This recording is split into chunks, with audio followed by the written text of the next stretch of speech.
Welcome into the 49er Access podcast. My name is Sterling Bennett, and today we are going to go over my week number 5 of the NFL season power rankings. Week number 4 is long gone. The NFL season is flying by, already heading into week number 5, kicking off Thursday all the way through Monday. And boy, do we have a doozy on Sunday night. Niners and Cowboys, the biggest game of the year thus far, if I wouldn't be too wrong to say that, but we're not there just yet. We're heading into that this week, but I want to share my week number 5 NFL power rankings with you. Before I do so, I want to ask kindly and humbly if you'd leave a like, you subscribe, and leave a review on the podcast, whether it's on the audio version, Spotify, Apple Podcasts, wherever you listen to, or on YouTube. Leaving a like, sharing with your friends, and putting a comment down below goes a long way, and it's a free way to help the show if you do indeed like the content I'm bringing forth to you. And look, you guys loved NFL Week 4 power rankings. So without further ado, let's dive into week number 5. Who is my worst ranked team in the NFL through 4 weeks of football? Number 32, an unsurprising pick probably, considering it's one of the 2 0-4 teams, one of the 2 winless teams going into week 5 of the season, that being the Chicago Bears. The Chicago Bears are a complete mess. Justin Fields, gave him credit, did play a lot better and did feel like or look like a more competent NFL quarterback. He was making throws that he hadn't made the previous 3 weeks, but that still was not good enough. Head coach Matt Eberflus just doesn't understand that when a game is tied, kick a field goal. Always take the points. The defense is still not great in Chicago. I get they're trying to build something, but with the GM and the head coach and the quarterback all not performing well, you do have to scratch your head and maybe even think it might be time to have another restart in Chicago. It just feels like football really has yet to be grasped. The concept of the NFL has yet to be grasped by them. Roschon Johnson looks good, but when you lose to the Denver Broncos, who we'll get to them pretty quickly here, the worst defense in football, and Justin Fields, who had a pretty good game, has a fumble late and gives the Broncos the game essentially. Just not a good look in Chicago. They're 0-4, and really all the hype of the offseason is gone, and we are now seeing exactly who this Bears team is. I wish they were better. I wish we were seeing Bears and Packers be more competitive, Bears and Lions be competitive, but right now it feels like Chicago is going to find themselves in that Caleb Williams conversation, and I wouldn't be surprised if they pull that trigger and trade Justin Fields and go out and acquire or draft Caleb Williams if they are the number 1 overall pick in this year's draft. Bears, number 32. The Giants are my number 31 team, falling 2 spots. The Giants suck. I hate to say that because coming into this year, they were a team I think many fans pointed to and say, yes, they may have outkicked their coverage last year, beating the Vikings in the playoffs, but they did beat the Vikings in the playoffs. And you have players like Saquon Barkley, and you have what seems like the entire NFL free agent class as your receiving core. They have like 17 receivers. Then you have a young upstart defense with a good head coach behind them, and felt like this could be the year where they maybe not take that next step, but in certain areas grow as a young team. And by all intents and purposes, they have fallen as a team. You have Brian Dable, who is throwing iPads or the Microsoft Surface Pros at Daniel Jones on the sideline. You got Daniel Jones playing some of the worst football he ever has under Brian Dable. They just seem lost as an offense. It feels like Daniel Jones is just kind of willy-nilly out there and doesn't care as much. I'm not saying he doesn't care, but it feels like that there is a lack of, I don't want to say, it feels like there's a lack of urgency offensively when you are facing teams like Dallas and the Niners. It feels like they are falling behind. And then Seattle on Monday, it feels like that the Giants should be in these games on paper. Their defense is young enough, they're aggressive enough where, yes, they have their holes. That's fine. They're a young team who should be able to win 9 games this year, 10 games this year, but they might find themselves winning 6, if they're lucky, 7 or 8 games if they don't turn this thing around. Right now, Brian Dable's Coach of the Year award last year feels like a fluke, and I don't think that it is. He's a good head coach, but it just feels like they are kind of walking on eggshells. Matt Lombardi, I don't love the guy, but he said that he said that egos have infiltrated the locker room. Guys feel underappreciated. And you have Saquon Barkley, who is hurt. You have guys like Dexter Lawrence who feel like they're not getting the cash flow they deserve. And Daniel Jones making $40 million almost every single year under that contract he just signed this past offseason. You paid the wrong guy in New York, and you are suffering the consequences of your actions. Number 31 in my Week 5 power rankings. Number 30, the other 0-4 team in the season in the NFL so far, is the Carolina Panthers. And I like the Panthers. I like their makeup. I like their team. Their defense should be stronger than it is. And in fact, their defense has performed really well, keeping them in the majority of the games they played so far. And Bryce Young, a young quarterback who he's going to struggle early, as most young quarterbacks do. It's unlikely you have the CJ Strouds playing extremely well, or the Anthony Richardsons at least showing you something that make you go, wow. Bryce Young has yet to do that. That's okay. Some guys acclimate differently, but it's the offense lacking punch. The offense not having this true superstar on offense. And, this wouldn't have happened, but I do think about, what if they had DJ Moore? What if they had Christian McCaffrey? And again, I get that's not how the NFL works. You can't play the ifs and the buts, but now the Panthers are trying to apparently acquire a number 1 receiver. Okay, maybe you get T. Higgins. Maybe you find a Courtland Sutton. Does that change your offense? Certainly a little bit. But my bigger concern is, what is Frank Reich doing? Frank Reich, who I like as a head coach, thought he was a good hire, have faith in him that in a weaker NFC South, maybe you surprise a team. Look at the Buccaneers. Baker Mayfield's out there playing fairly well through 4 games. Look at the Saints. You have a great defense, bad quarterback play, and are still surviving. Then you have teams like Carolina, who you're like, oh man, like you're on the cusp of winning these games. But poor offensive line play, which I think does fall on Frank Reich. You find yourself in a situation saying, did Carolina make a mistake in hiring him? And I don't think they did, but I do have to wonder, did Frank Reich leave his best coaching in Indianapolis, 3, 4, 5 years ago? It feels like ever since, 2021, things have yet to be the same for him. And it feels like that's carried over into Carolina. And Bryce Young's already been hurt once. You can't have that happen again for a young quarterback. You don't want to see a Tua situation or an RG3 situation. They dropped 5 spots in my power rankings. They're 0-4 and my 30th ranked team in football so far. Then the Las Vegas Raiders at 1-3. No more winless teams, but a bunch of bad teams coming up next. Raiders are number 29 on my list, dropping 2 spots from 27 1 week ago. The annual Jimmy Garoppolo injury has already occurred with the concussion. Pushed to play, didn't end up happening.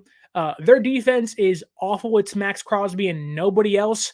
You have Chandler Parsons on social media making just insane claims, and maybe some are true. Doesn't seem like they are, but it feels like he needs to find some help, and I certainly hope he does so. But it's Max Crosby and nobody else on that defense. And for a team that wasn't expected to do much when it came to battling the Buffalo Bills or the Chargers or the Chiefs, it felt like that they could be a team that, if anything, squeaks into that final wild card spot.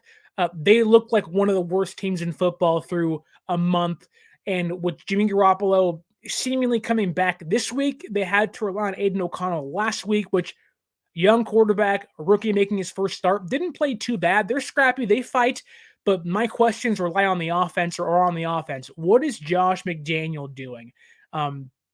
We know Jimmy Garoppolo well out here in San Francisco, and I do like Jimmy G as a quarterback, but understand he does have limitations. It feels like Josh McDaniel doesn't understand that, despite having coached Jimmy prior to him coming to San Francisco.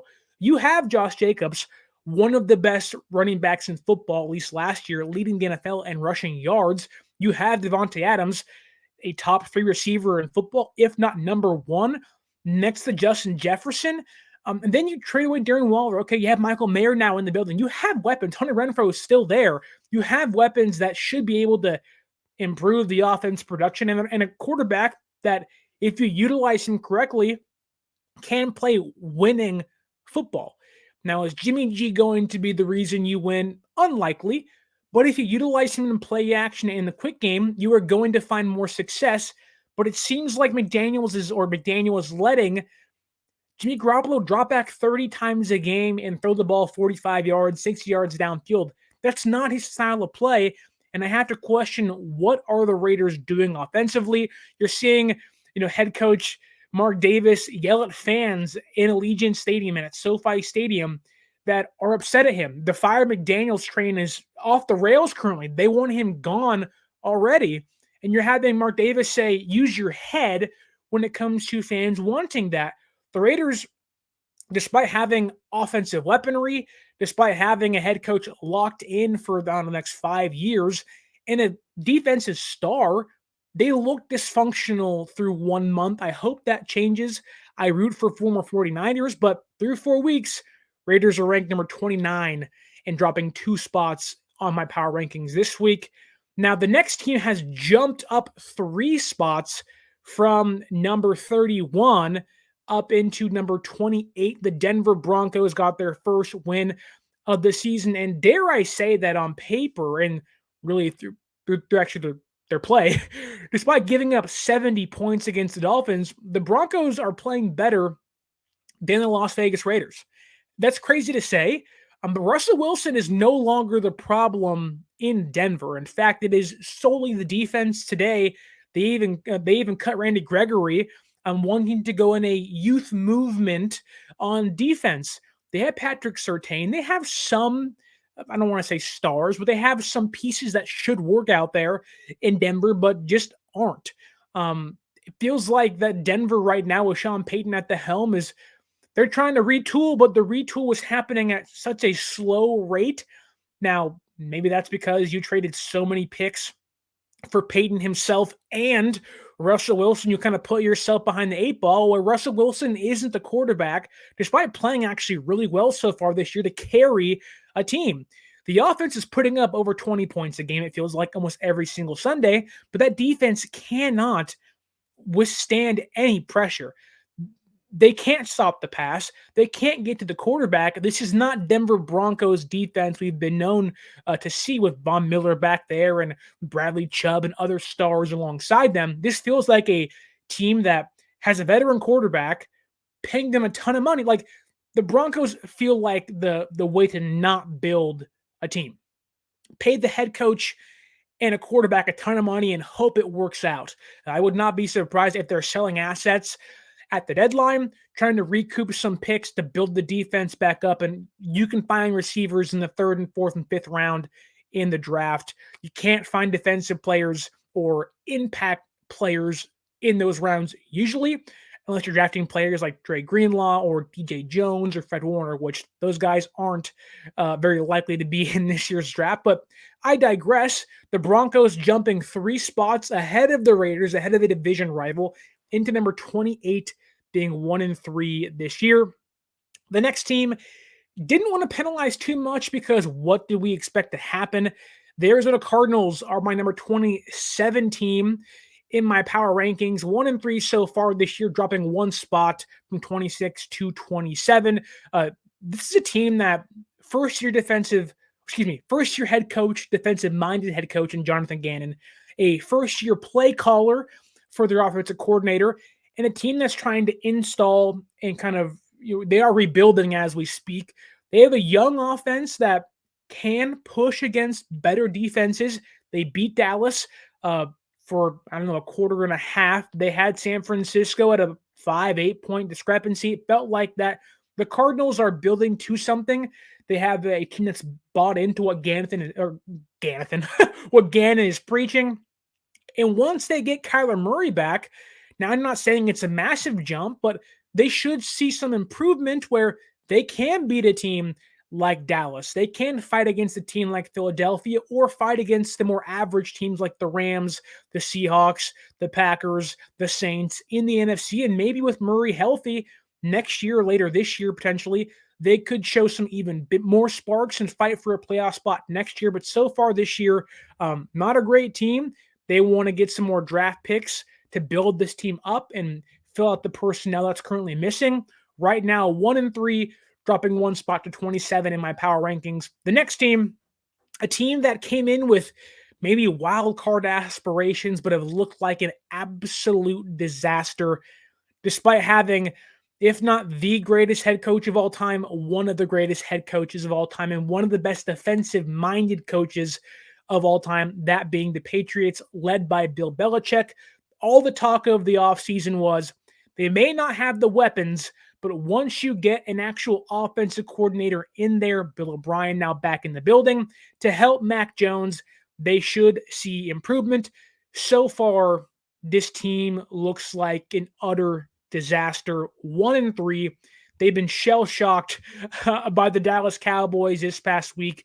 Just felt like they quit on the team. Mac Jones went rogue on the roster, on the offense, and started doing his own thing. What did that lead to? Him being benched.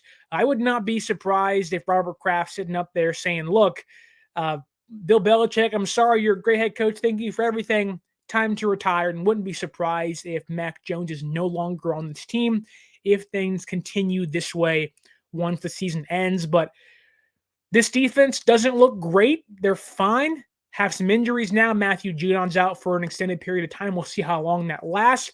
Christian Gonzalez is now out. They just acquired back J.C. Jackson, so we'll see if he can kind of return to form.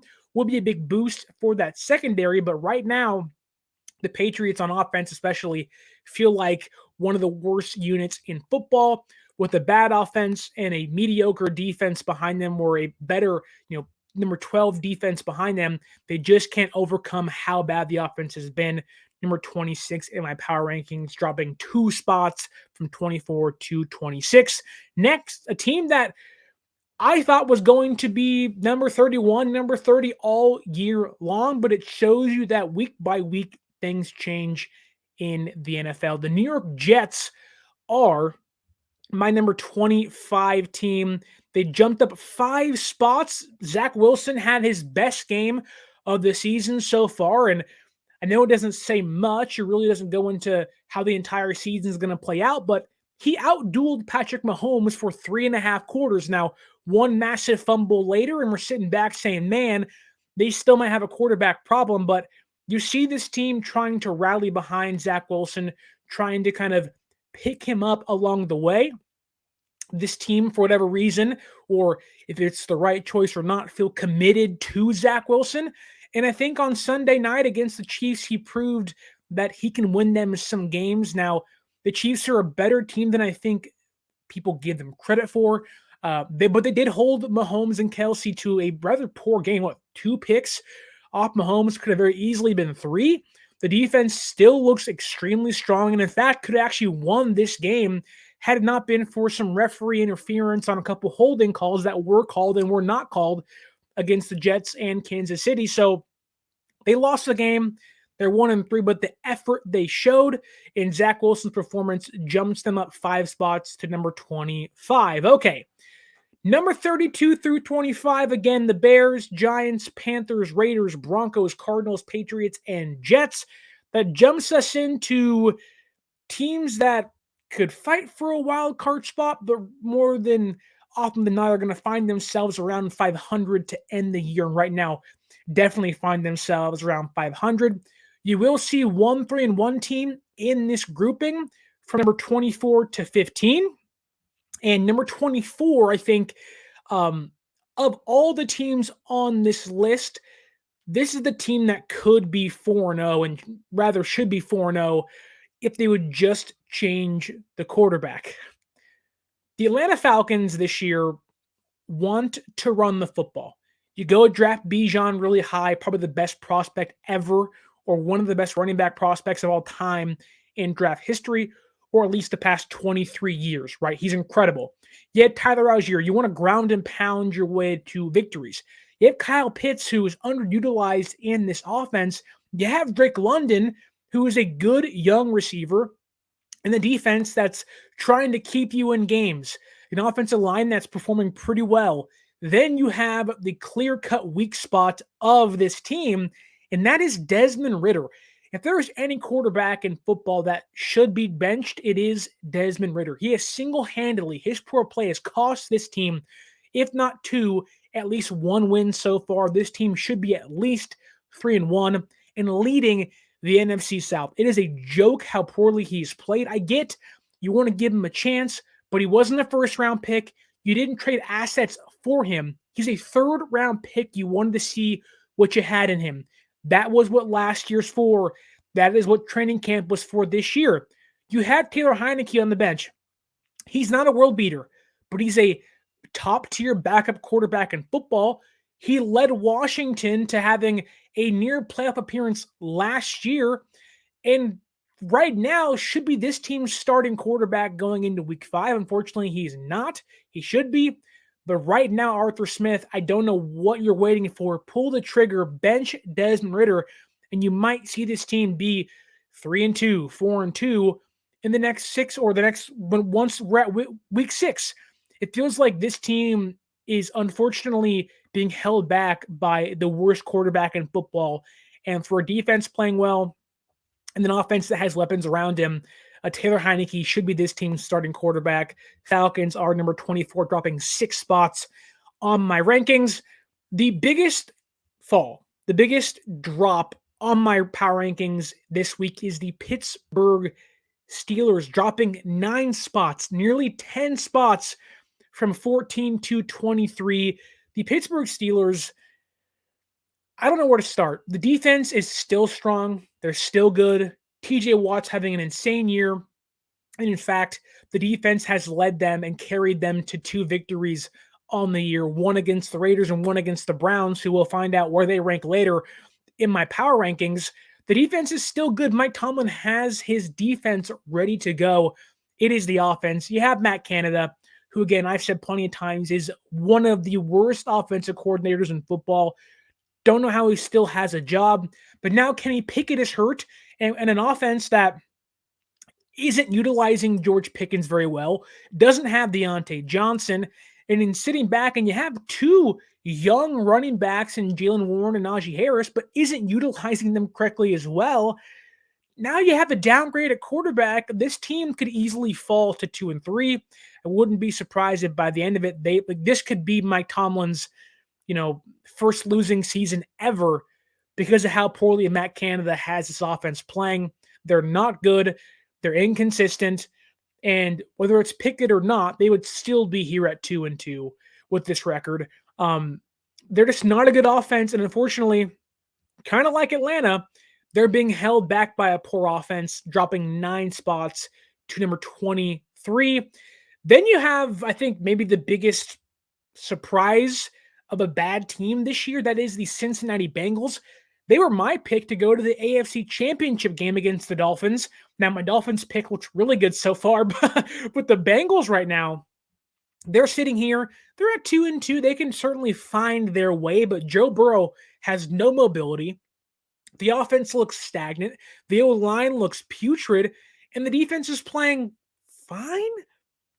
The Bengals this year, through 4 games, have dropped 5 spots so far and are one of the worst teams in football that should be one of the best. Excuse me. Gotta cough sometimes, right? Anyways, the Bengals, not a great team, despite having Mixon and Jamar Chase, and I really do wonder how much Joe Burrow's calf injury is holding him back. He's taking sack after sack. This offense looks just held back by his health. I would not be surprised if they fall to 2-4 or 2-5. They just say, Burrow, get healthy. We'll go the backup quarterback route, rest their players, actively tank, and try to find someone like a Marvin Harrison Jr. If you trade T. Higgins at the trade deadline, you get some draft picks back. You can improve the offensive line, hopefully. And you can also go reacquire another star receiver in the draft if you are that bad when it's all said and done. But I hope Joe Burrow gets healthy. He's one of the best quarterbacks in football when he can actually move around and be mobile. Unfortunately, he's not that. He's a statue, and it's held this offense back the past couple weeks. Didn't look great against the Rams. Looked awful against Tennessee. The Bengals are my number 22 team, dropping 5 spots in my power rankings. Then you have the Minnesota Vikings, who I think Minnesota right now they're a team that is always in the game. This offense is going to keep them in the game. Against the Eagles, could have won that one. Against the Chargers, should have won that game. And against the Panthers this past weekend, did get their first win of the season, now 1-3 on the year.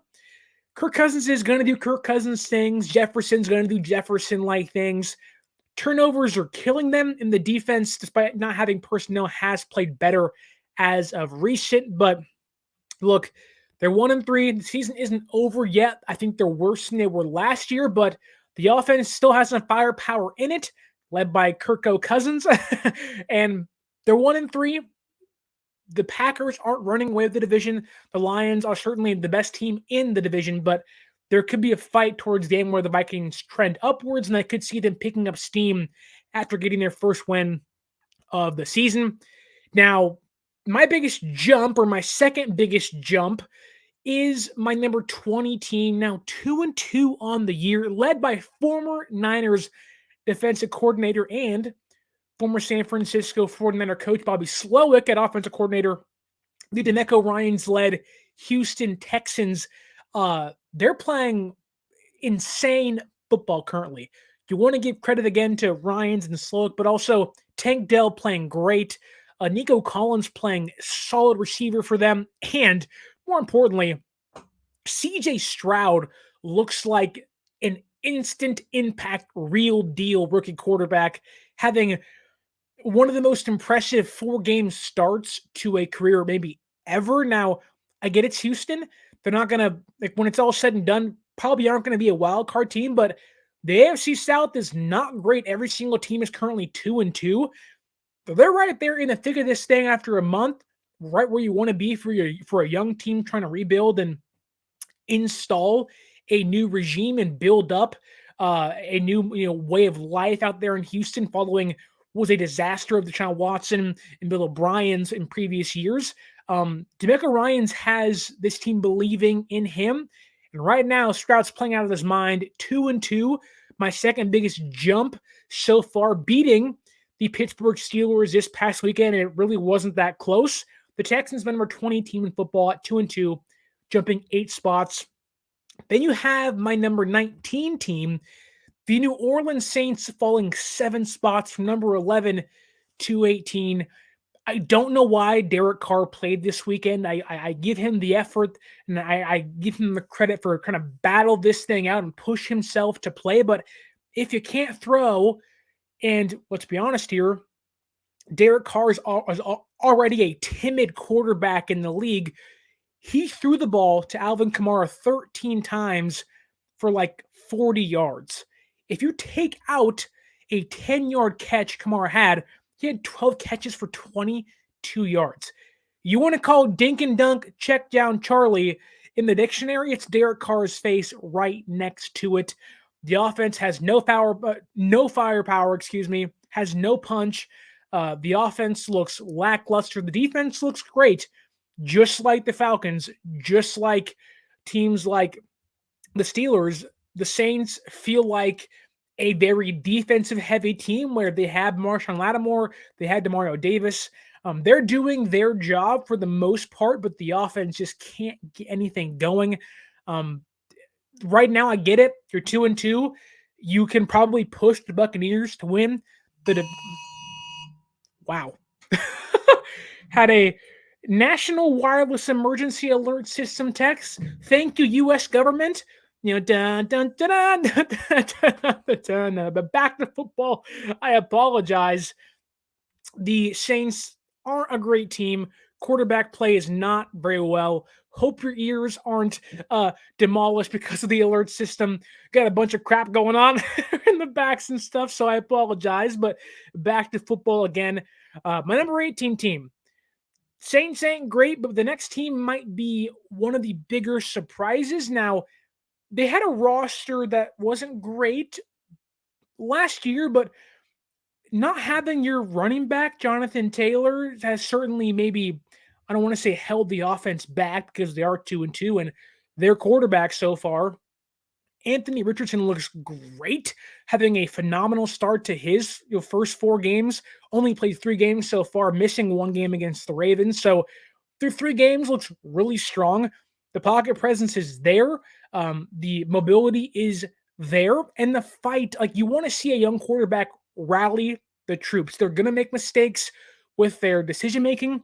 That's what getting reps and experience is for. Richardson so far, what he did against the Rams, who aren't a great defense, mind you, but are probably playing above their expectations so far through 4 weeks. Bringing that team back down 23 points and forcing overtime was awesome to see. A young quarterback telling a team that, we don't have our best offensive weapon in Jonathan Taylor. I'm going to help push this team almost to victory at home. Was awesome to see. Shane Steichen has that offense rolling when it comes to having so many young assets and weapons on the offense. The defense looks strong, not great, but strong. DeForest Buckner's still playing good out there in Indianapolis. This team is not going to be a world beater, but knowing the AFC South has Trevor Lawrence and Stroud and now Richardson there, it's really like that could be one of the best divisions in football. If these guys can kind of keep this thing rolling. The Colts look strong through a month. Like what I see. My number 18 team on my power rankings. Then you have the Washington Commanders, a team that could have beaten the Eagles. I was rooting for them to beat one of the 2 remaining undefeated teams in football heading into week number 4. Dolphins lose against the Bills.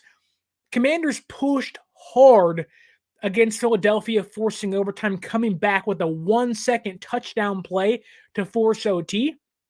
And this is a team that has played well against Philadelphia in the past. I like what Sam Howell is doing. They have the offensive weapons. The ground game is still strong. Brian Robinson and Gibson out there are doing their job. The defense looks really good. Yes, you love a better offense or a better quarterback, excuse me, but you have Sam Howell playing feisty quarterback play and really showing that he may not be an amazing quarterback, but he can lead you to victory or at least get this team in position to get a handful of wins against good teams this year. They're doing that so far. Already have a handful of comeback wins against the Broncos and the Cardinals this year. And again, could have beaten one of the best teams in football and are only 1 game behind them currently in the standings, or excuse me, now 2 games, could have been 1 game behind them at 3-1 with Philadelphia and the Dallas Cowboys right above them on the standings in the NFC East. So they fall 2, but a really strong day for the Commanders in week number 4. My number 16 team is the Green Bay Packers, falling 7 spots. Through 3 weeks, I really liked what I saw from Jordan Love. I liked what I saw from the offense. Not having Aaron Jones against the Saints, still fighting, really not having much of a running game with A.J. Dillon not playing well, not looking like his previous self, but throwing the ball extremely well. And against the Lions, they just came out flat at home, mind you. And I get the Lions are a better team, but the Packers defense came into this week looking really good. Did not leave the same. I still like Jordan Love, a young quarterback in his first true year starting. You're getting healthy on offense again. Christian Watson's now back in the fray. There is reason to believe they'll bounce back and continue to improve. But after losing to the Lions in a really ugly fashion on Thursday Night Football at Lambeau, you have to fall 7 spots to 16 with being 2-2 on the year. My number 15 team, up 1 spot, and they're 3-1. You are going to see teams that are 3-1 or 2-2 ahead of this team as well in my rankings, but so far 3-1. The Tampa Bay Buccaneers. Baker Mayfield's being Baker Mayfield, feeling himself. Sometimes little too much, and sometimes that can get himself in trouble. But the defense is playing really good football right now. Vita Vea is playing great. You got Shaq Barrett playing really well, and that secondary looks to be, I don't want to say back to their 2020 form, but look to have kind of refound a part of themselves they've lost last year. The offensive line's playing a little bit better, and the running game has been, with Rashad White, a little bit improved this year. Mike Evans is hurt. Not sure how long that's going to last. Could be a long time, but hopefully it's not too long, because you have Evans, you have Godwin. You're giving Baker Mayfield some of the best receivers, if not the best pair of receivers he's ever had in his career. And so far, they're 3-1. They did, although not play well against the Eagles, didn't play poorly. And through 3.5 quarters, 3 quarters, we're battling back and forth in that game. So I like what I've seen so far. Now, if there is one 3-1 team I'm not sold on, and it certainly is the Buccaneers, they can easily fall down in the rankings a lot. There are teams above them or behind them that I do like, being the Packers, the Commanders, and honestly, right now, probably the Bengals. But they're playing well. They deserve to be at my number 15 spot. And I like what I've seen so far from Mayfield and Todd Bowles right now. They're playing well. This could be a team that in a weaker NFC South continues to battle and fight, and they have some grit. Being an Oklahoma Sooner fan, I've seen Baker Mayfield, show the feisty, angsty side of him, and it's a good sign so far, and I like what I've seen through a month of the season. Don't think it'll keep up, but through a month, good job by Baker Mayfield and the Buccaneers. Number 14, my 24 through 15 teams: Falcons, Steelers, Bengals, Vikings, Texans, Saints, Colts, Commanders, Packers, and Buccaneers. 14 through 11 are kind of this, I don't want to say they are easily teams that you can point to and say they could tank in 2 weeks' time, but also teams that are finding their rhythm that are hard to kind of put a finger on, though, where they could be a lot better, but certainly could be a lot worse, kind of find themselves in between. Their ceiling is playoff team. Their floor is, bottom 13 team in football. My number 14 team is Tennessee Titans.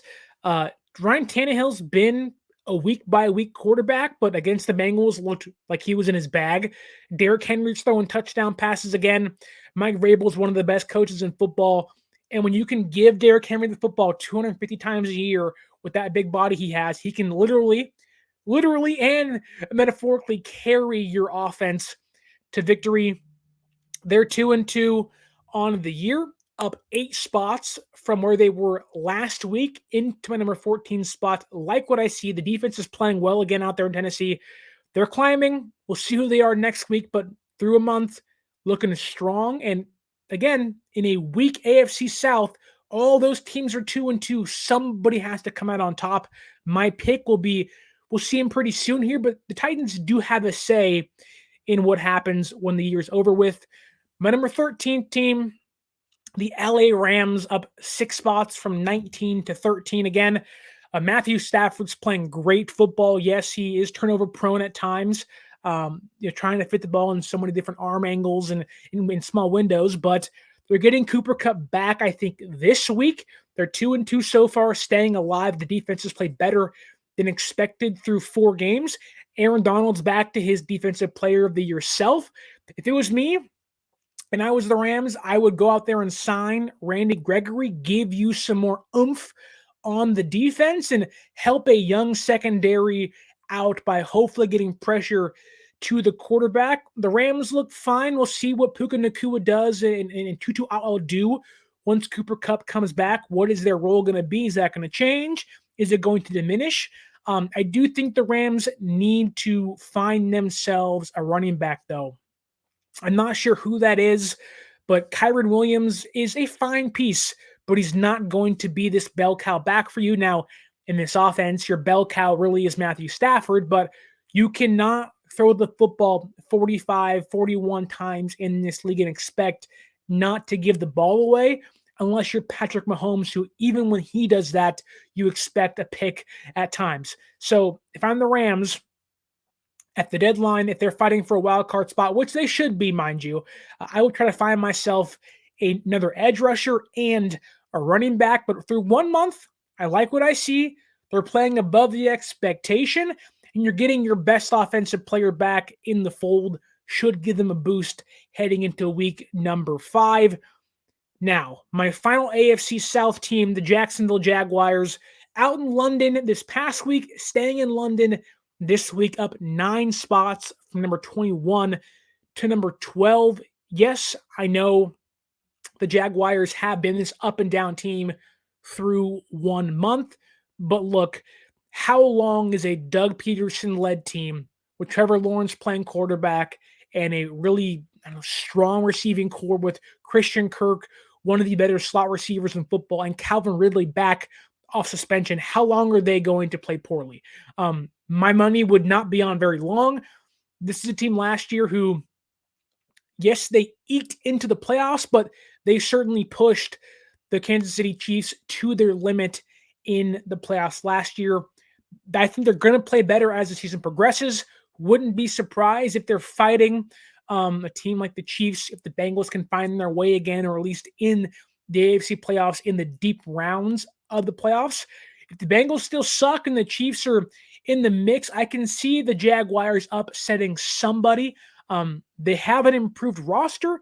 They should be playing better. I think we're going to see them come out of their 4 weeks of mediocre play and kind of find out who they are. And all it took was a trip across the pond out there in London. I think they'll win this week, but through a month, it's not been great, but I think we're seeing them kind of come out of their shell and back to who they were last season. Number 11, arguably the team I don't want to say dislike the most, but the team I had the least faith in of maybe the quote unquote guaranteed playoff spot teams, or a team that you look at and say they have one of the best quarterbacks in football, certainly a top 8 player when it comes to quarterbacking. They have 2 strong edge rushers, and they have one of the best running backs who's currently hurt in Austin Eckler. That is the Los Angeles Chargers, up 2 spots here. The head coaching is still baffling. You paid J.C. Jackson all this money. He's played poorly, and you traded him back to the Patriots and are still paying him to not play for you.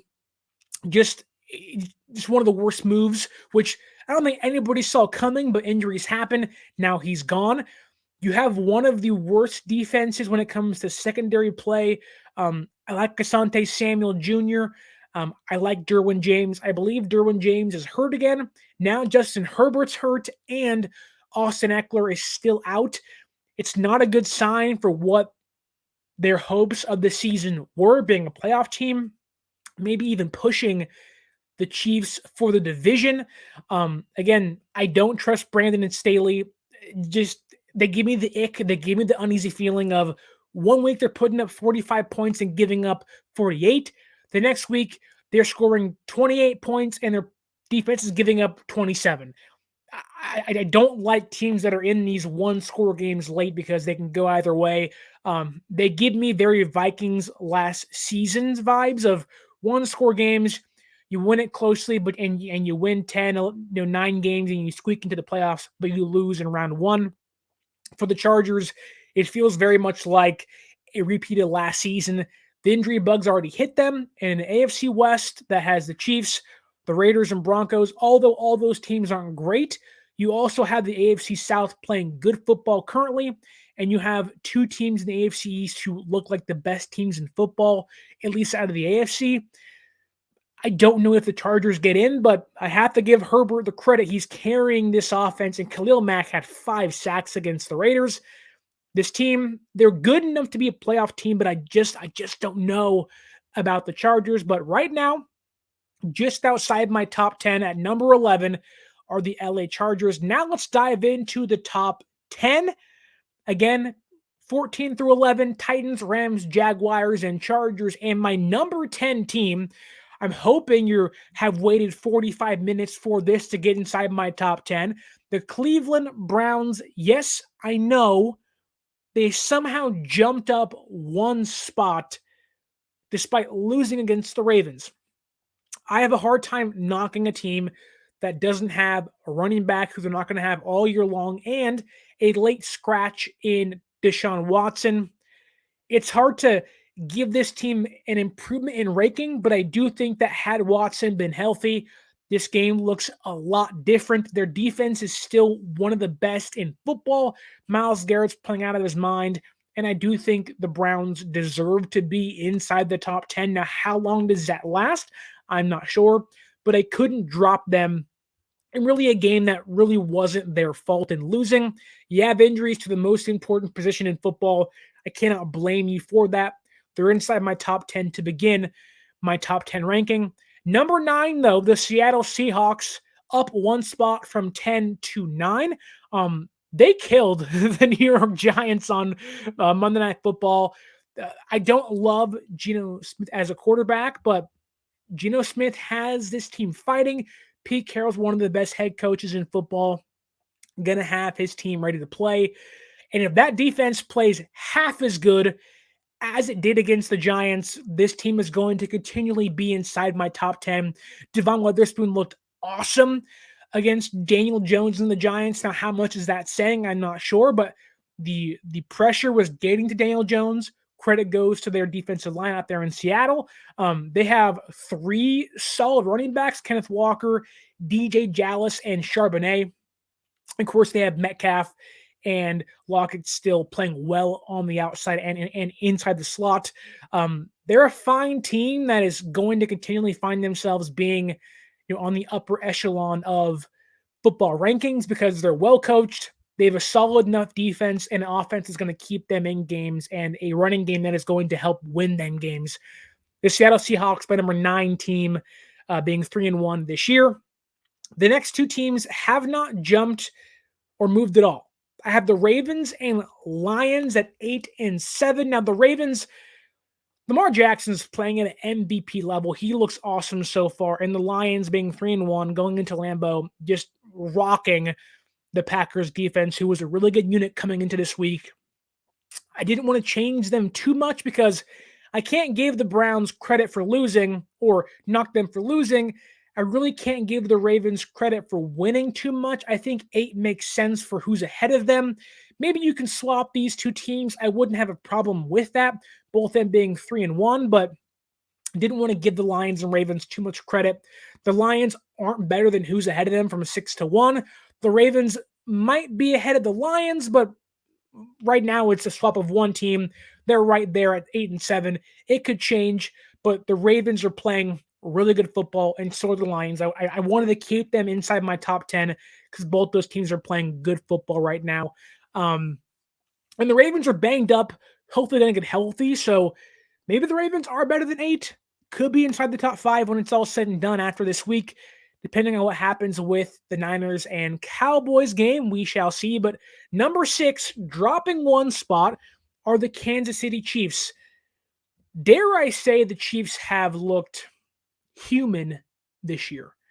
Mahomes is still Mahomes, but threw 2 picks, could have easily thrown 3 picks, and had the Jets upset the Chiefs, this team is probably ranked number 8, number 9 in my power ranking. They won the game. You have to give them credit for that. But the Chiefs didn't really get to utilize Kelsey too much. It was a lot of referee help and a lot of Mahomes playing superhero late in the game to extend plays with his legs. Isaiah Pacheco looks awesome so far. If they can utilize him on the ground, it's going to improve their offense immensely. The defense looks better than previous years, but the Chiefs feel like a team that hasn't hit their stride just yet, or maybe I'm being duped in thinking that there is the next level for them to reach. It feels like that this is either who the Chiefs are, a top 6, 7, 8 team in football, or they're a team that is going to struggle against better defenses in football, which hasn't happened in the past. I will certainly see when they play teams, whether it's in the playoffs, because they're going to be there for sure. But I do want to see who they are and how they play against better defenses in football, because right now, didn't play great against the Lions in week one. Week 1, wash it away. Killed the Bears, the worst team in football. Here's your credit. Cool. And you don't play great against the Jets. I don't really know who the Chiefs are, but when it's Mahomes, and it's Kelsey and Andy Reid. You have to give those guys the benefit of the doubt. My number 6 team. Okay, number 5. We're almost there, folks. 5 through number 1. My number 5 team is, despite winning by a lot of points, the Dallas Cowboys. The only reason why the Cowboys are not ranked higher is because the Buffalo Bills jumped them and the Dolphins in my rankings this week. But the Cowboys, number 5, they've blown out 2 opponents so far this year. Dak Prescott's still not playing great football. That's probably going to upset Cowboy fans. Right now, he's not playing a top 5 quarterback ranking. But I can argue Dak Prescott has been one of the more mediocre quarterbacks this year. This past week was the first time they threw a touchdown to a receiver this year. I believe CeeDee Lamb had 2 of them. But right now, the Dallas Cowboys look like an offense that is kind of stagnant or just can't find their rhythm so far.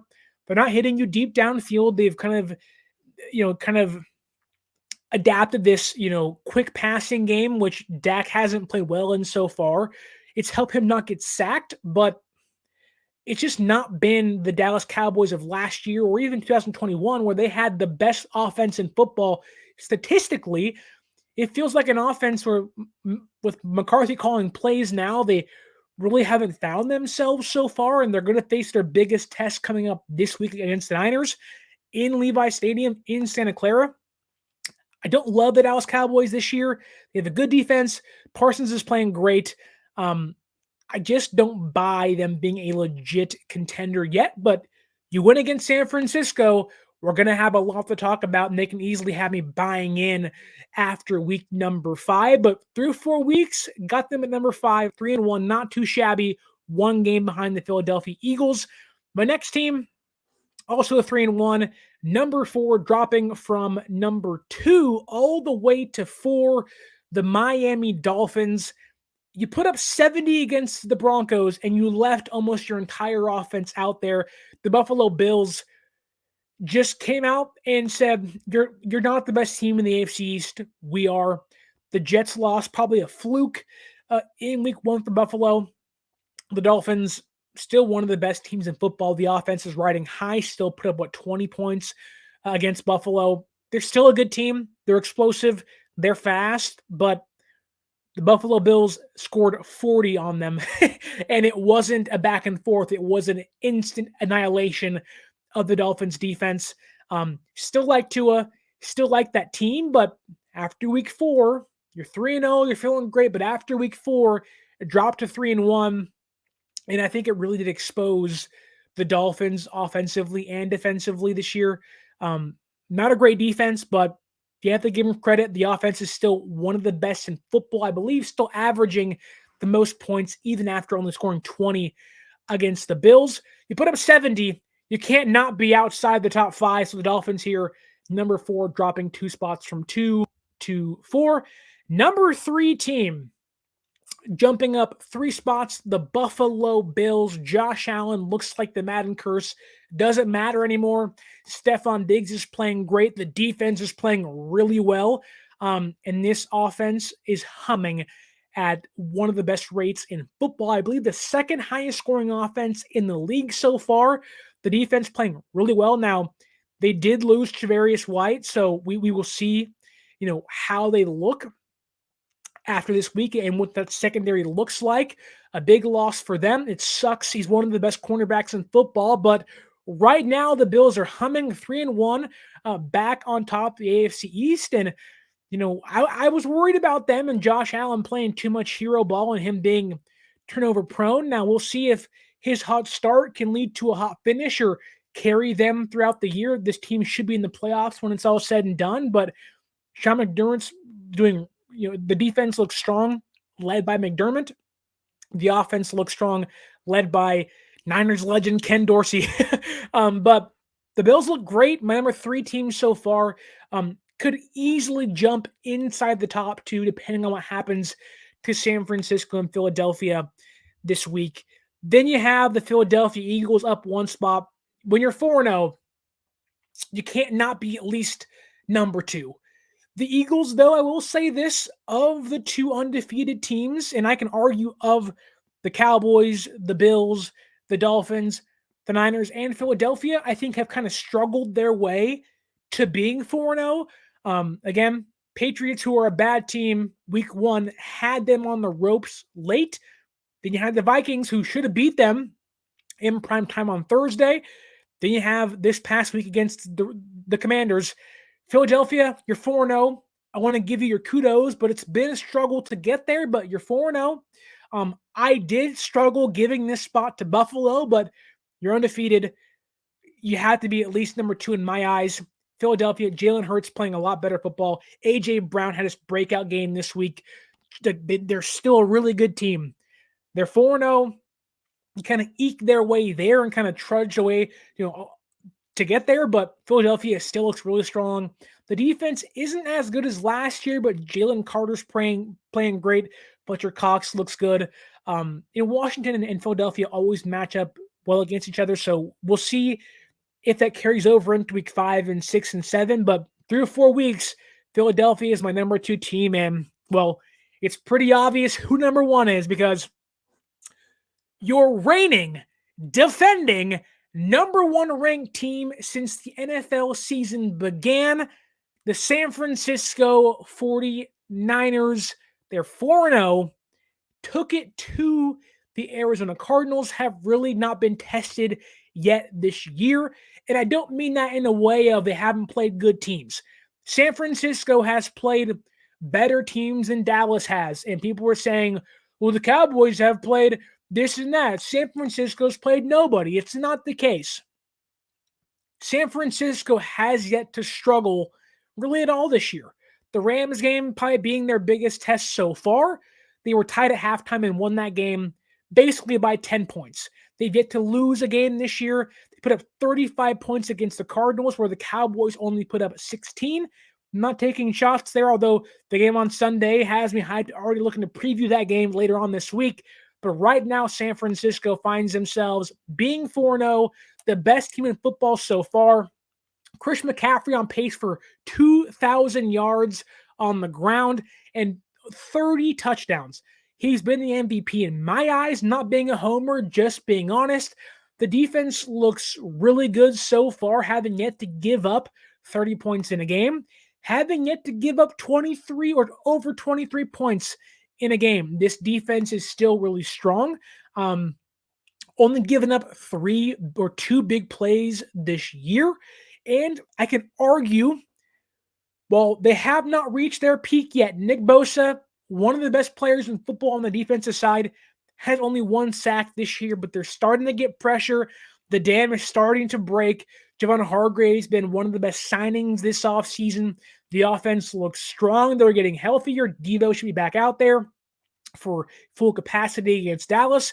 Ayuk's been one of the most underrated receivers in football, and Brock Purdy, what else can you say, looks like a top 5 quarterback in football so far.